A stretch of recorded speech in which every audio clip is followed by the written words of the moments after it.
Welcome all. In this video, I am going to explain the concept of object-oriented programming in C++. So C++ is a high-level programming language where the object-oriented programming, that is OOPS in short you can say, get introduced. So let's see the definition of object-oriented programming.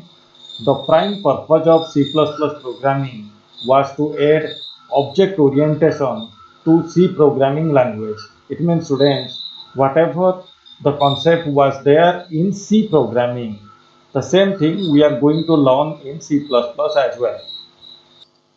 As C++ is a powerful programming language and the concept of C get inherited to C++, it means whatever we can do in C programming language, same is possible in case of C++. And what are the additional thing we are getting in C++ students? Now the OOPS concept, the most important concept in C++ is that is object oriented programming. So let's check what the definition is saying. OOPS is a computer programming model that organizes software design around data or object. So object-oriented programming is nothing but the program will be done using object. The basic important will be given to the object. Fine. And object will work around the data. So rather function and logic it is written. It means other than giving the concentration over function and logic, it will give importance to data. Means data will be vital in these cases in case of object oriented programming.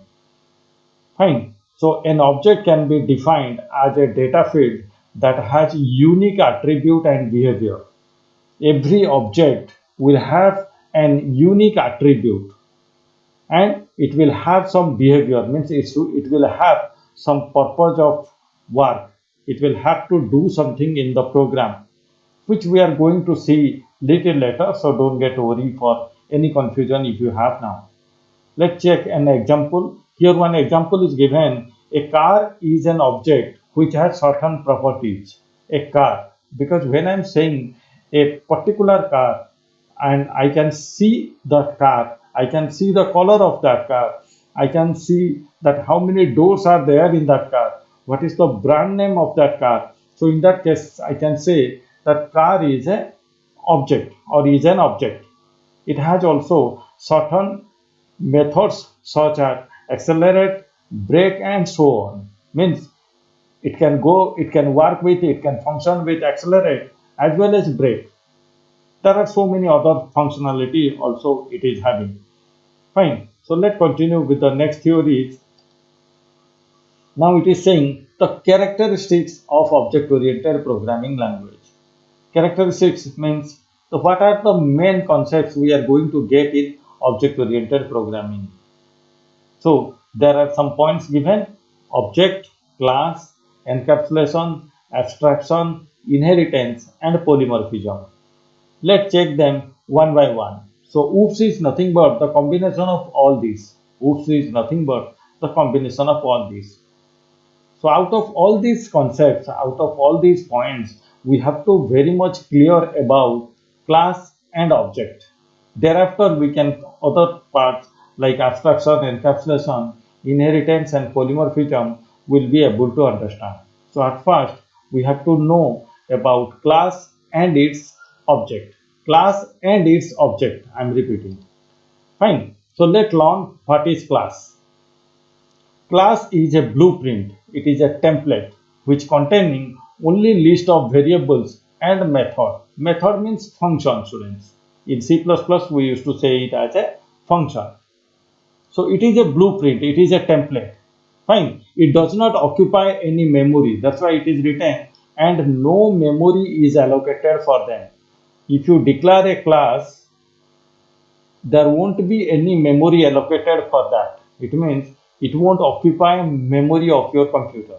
A class is a group of objects that has common properties. A class is nothing but is a group of properties.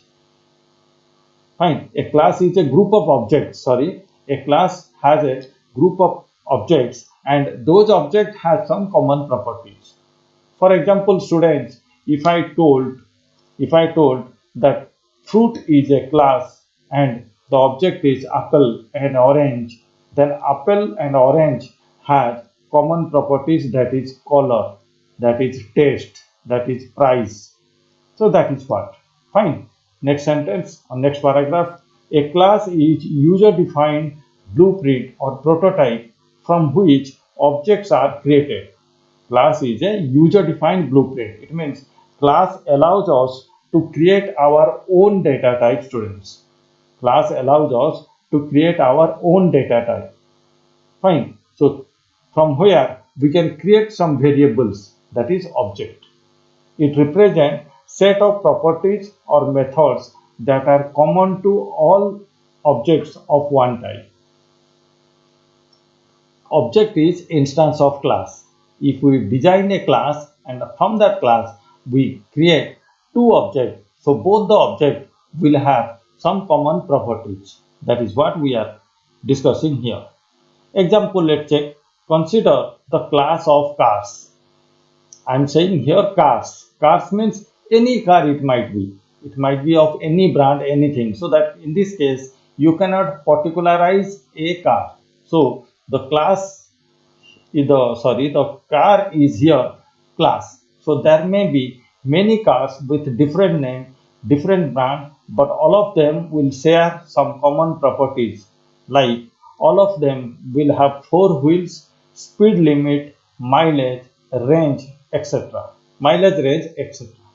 So here car is class and wheel, speed limit, mileage are its properties, students.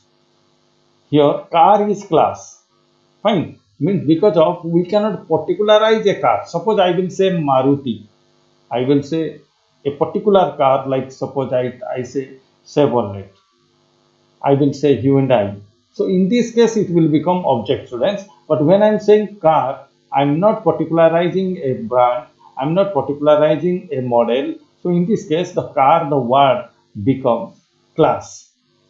Let's continue. A class is a user-defined data type which has a data members and member functions. So every class will have data and functions.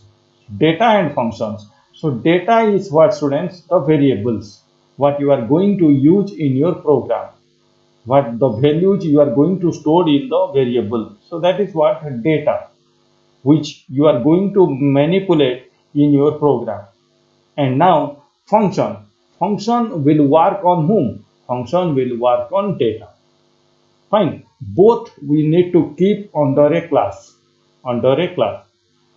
Fine. So now check. Data members are data variables. Data members are data variables and member functions are functions. Simply functions are known as member functions because the content what we kept within a class is known as members. So if it is a data, then it can be known as a data member. If it is a function, it will be known as function member or member function, you can say.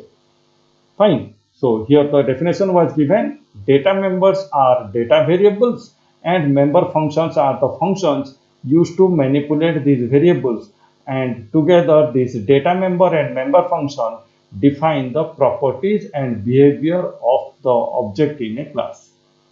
After creating a class, when we will create an instance of it, create an object of it, that object will use this data as well as this function. That is what this class, the definition is saying. Hope all of you cleared about the concept of class. Class is imaginary, we came to know. Class never occupies any memory location, that also we came to know. Fine. Class is a template which just an format, which just a format for object. Fine. So let's now discuss regarding object. Now object. Object is the physical as well as logical entity where class is the only logical entity. Class never has physical existence, we came to know in our previous slide. But object has physical existence. Fine, it might have logical existence, but it has physical existence as well. Fine. So it is a basic unit of object-oriented programming and represent the real life entities. In our real life also, we whatever we saw in our surrounding, all are objects. Fine. A C++ program creates many objects which interact by invoking methods, invoking functions. An object is an identifiable means what? You can touch it, you can see it, you can know about its shape and all. So that's why identifiable entity which with some characteristics and behavior. Every object will have a characteristics and behavior. It is an instance of class. When a class is defined, no memory is allocated, which already I told you in previous slide. But when you instantiate it, when you create an object of it, then memory is allocated. Because when you think about a class, nothing will assume, nothing you can assume. But when you think about an object, you can assume something, you can think about it. Fine. Let's see some picture here. Here see class, a car is a class. You see it is drawn here roughly. Why? Because it does not have any physical existence. So you can see here students, there are object. When I'm saying about object, I can say Mercedes, BMW and Audi. But when I'm saying class, car is a class, so I cannot point out a particular car. I cannot assume about a car. I cannot assume about the shape of the car, wheel of the car, nothing. So that's why the picture is drawn how all of you please see. It is drawn in dotted way. Same way you come to human. When I'm saying human, it might be male, it might be female, it might be adult, it might be child, it might be old, anything. But you see here Jack, Carl, and Kate. When I'm pointing out the name, I can say who is female, who is doctor, who is professor, anything I can say about them. So they are object, and this is class. In this case also you say students, see students, person. When I'm saying a person is doctor, this is a class. So his attribute is what? Now his name, his biodata. It means his biodata is nothing but his attribute. What you can say about him. So that is what the attribute. Name, age, gender, occupation, experience, address, everything. Phone number, everything can be attribute. Now what he does. See, what he does. So that is what functionality. So what he can do, what the object can do, walk, eat, sleep, work. So all these are nothing but the functionality of of an object, person or doctor you say. Fine. Now you check the slide, come back to the slide and see there is an example written left side and right side also. So here I have created one object in the name of, sorry, one class in the name of person. Fine. And it has four data member. It has four data member students. And out of these four data member, two data member I kept in private section and two member function I kept in public section. Fine. There are four members. Out of these four members, two I kept in private and two I kept in public. And in public I kept the function and in private I kept the variables. Fine. Thereafter, right side, if you notice, inside the main function, I created an object of person in P1 name. So P1 is an object of person class. Fine. So this is all about how you can create an object for an existing class. So students, later I will show you the example of this, how we can create the class as well as we can create the object. Okay, let's clear some more concept about class and object, that is in the next slide. So here we learn encapsulation students. Here we are going to learn encapsulation. Encapsulation is a process of wrapping data and methods in a single unit. Encapsulation meaning है कौन ना data और method दीटा को से गोटे unit करके रखुची. If you check here, students, The class starts from here, ends here, and inside this class we are having four members: one, two, three, four. So there are four members. So one here means two data member is written as private and two math function are written in public. Fine. Here I specified who is data member and who is member functions. Clear? So this is what wrapping together. We are saying wrapping together. So how it is wrapping together? Now keeping in one curly bracket and putting a semicolon at last. So it means function and data both are staying together but in two different parts, but in two different groups. One is in private group, one is in public group. Private group are not accessible from outside and public groups are accessible from outside. That is the concept which we are going to see little later. So just check next. The main advantages of using encapsulation is to secure the data from other methods. From other methods means from other functions. It means from the object, from the other side, we can use the data. That is the main advantages of encapsulation. Only thing, it has to be accessed by the public member. No one else can use the private data member of a class. No one else can use the private data member of a class. Here we are having two private members and they only can be accessible by input and by output. So when we make a data private, then this data only used within the class. Means this data only can move within the class. Within this class, we can use them. Within this class, we can manipulate them. Outside this class, we cannot manipulate them, students. Fine. And these data not accessible outside the class. These data never can be accessible outside the class. That is what the concept of encapsulation, students. Here, one picture is given that the capsule is contained what? Methods and variables. So variable is nothing but data, methods are nothing but functions. Both are combined together and wrapped in a class, and the concept is encapsulation. Now if you concentrate the program, if you check, I create one main function here, and inside this main function I have created one object, one variable of person type. My class name is person here, so the variable is P1. The object is P1. Now P1 is accessing whom? Can access whom? The member function. Means input either or output. P1 can access either input and or output. And this input and output, they can access this data member.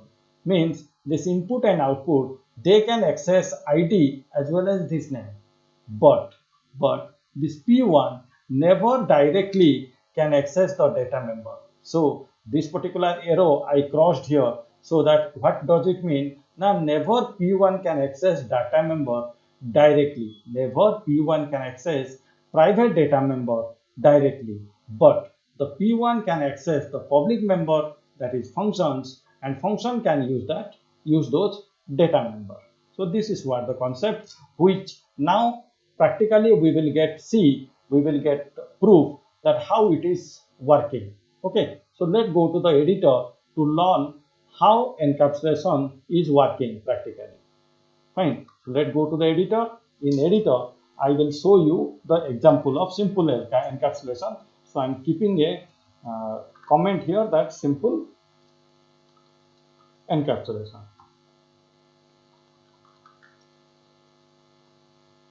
Okay. So example of, we can make here example of simple encapsulation. Fine. So now we are having main function. Above the main function, I am declaring a class here. Students, all of you please notice nicely. So class, the name of the class here I am making as, suppose you say sum. The name of the class is sum. Okay. So inside the sum class, I am creating two variables, that is one is int h and one is int b. Fine. And every class has two parts. You remember, one is private and one is public. Every class has two parts, one is private and one is public. First always private Second, the next is public, students. First is private and next is public. Means a class has two partitions or two group inside it, that is one is private, one is public.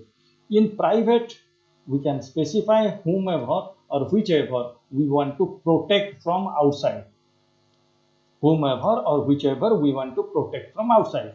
And in public, we can keep mostly the functions or whomever or whichever we don't want to protect or we don't have like to hide it from outside. So for example, this A, B, suppose I am keeping in public. This A and B, both I am keeping in public. So it means I don't have any member in private. Fine. So let's continue with this. Then we will declare or we will discuss about the private. Now I have to log the class by putting the semicolon. I can log the class here. So the class get logged. Fine. Now let me create object of that class. So the name of the class is sum. So the object is s, suppose. I made sum s. It means s is the object of sum class. Fine. So now let define some value to a and to b. Let define some value to a and to b. So if I'm writing a equal to any number and b equal to any number, is it working? Is it working? Let's check by running the program. No, it is not working. It is saying A was not declared in this scope. So why it is not working, students? Because this A and B is not declaring within this scope. Scope means within this limit. In this limit, within this limit, A and B is not declared. A and B is declared here. And how can you use it here? Not possible. Not possible. That is totally impossible. So how you can use it? You have to check what is this class name. What is this class name? Sum is the class name. And who is the object of sum? S is the object of sum. So we have to take help of S to declare the value in A and in B. Fine. Now let's check. You won't get any error, students. Fine. Why? Because we took the help of S. It means we are saying A of S, B of S. Means A is belongs to S object, B is belong to S object. Suppose you say, sir, can it be only one object? No, you can make another object also. Suppose I made S1 and I made here S2. It means I am having two objects. One is S1, one is S2. So I can make here S1.A, S1.B, and I can make here S2.A, S2.A, and S2.B. So it is totally up to us. As much as number of objects we wish to create, we can create, students. Fine. So this is how the objects can be created with the class name. You have to finish first the class name, then you can give the object by giving comma, as much as according to the program. Okay. At first we will go with one object, that is suppose S. So let me remove the other things. So till this all of you get clear that public data member can be used directly. Now these two data member, public member, I'm just shifting to private. I'm keeping them under private. So now let's check whether it is working or not. Let's check whether it is working or not. Just compiling the program and check, is it working? No. Why? Now the private member never you can use. See the message also it is showing private within context. It means as they are private member, this A and B both are private member, you cannot use them staying outside of the program. So the private member we cannot use outside of the class, that we came to know now. So what we need to do now, we have to declare some public member function so that those member function will be eligible to use those private data member. So here I am taking one member function, that is suppose void, suppose taking show. Anything. This is an user defined function. So normally we will take input and output. So let's take input and output, better practice from here. Input as well as one more function I am taking, that is output. So it means I'm going to provide some value to A and B and I want to manipulate them, that is output. Manipulate and I want to show them, that is output. Okay. So in input I can provide the input statement just like cout, enter any two numbers. Fine. Same way now cin I can give A and B. So input, the function which is member function of some class, is a public member. So public member can be used from outside the class easily. So how? Now s dot input, s dot input I can write. Same way I can write s dot output. Okay, so let's do some coding in case of output. So in output, what the coding we need to specify? We can specify here that cout a plus b. I specified cout a plus b. So that is what the output. Suppose a and b, it is just adding and showing. Okay, so now let's reduce these spaces and then run program to show you how it is running, how it is working. So when I'm compiling this program, running this program, you check at first it is running to input function. And why it is running to input function? Because as we know, our program always will run from main function. Then after main function it comes here, sum s is written. What is sum? Sum is a user defined data type. It is class and the object of it is s. Okay, after that it comes down s dot input. Fine. Now it will jump to the input function. What the input function will do? Enter any two number it is asking. Then the number what you provide, it goes to store them in A and B. A and B is kept here. So it is going to store the numbers there. Thereafter, it is coming back. As every function is going to return some values or returns to its call, we know far before. So it will come back to main function. Then from here it will go to output function. Then in output function what we did? Now cout a plus b. So it will show the result. Thereafter it will again come back to here. The job is over. So now let's see, and asking two numbers. So you provide two number here and press enter. The result we will get as before. Only thing here, the data hiding concept we are getting or we are understanding. So how data hiding? Now directly this two private member is not getting accessible by the object of that class. The object of that class is who? Sum is the class, object is S. Can S use directly this A and B? No. How then S is using? How then S is doing its work? S is taking the data from the input function, and input is what? Now input is a public member of that same class. Input is a public member of that same class. So it is something like you are there at your home. You are there, you and your family member are there at your home. In your refrigerator you have vegetables. Fine. Now your cook comes to your house. Your cook, he came to your house. He want to cook. So what he will do? He will ask you to get the vegetables from the fridge. He will ask you to get the vegetable from the fridge. Then you will provide them. You are the input. You provide him or her the vegetables. After he receives the vegetable, then he will call the output. Then he will process for the output and produce the output. So that is what we came to know. Now your cook is not able to, or the your cook is not allowed to open your refrigerator and take the vegetables from the refrigerator. This is what the concept of encapsulation, students. Always the object of that class will use the data by the help of functions. Let me clear it again, students. Encapsulation, the meaning is what? Now the object of that class always will use the data member with the help of functions of that same class with the help of public member of that same class. Fine. So this is what encapsulation students, one simple example I gave as well as I tried my best to explain. Hope all of you get clear the concept. Thank you.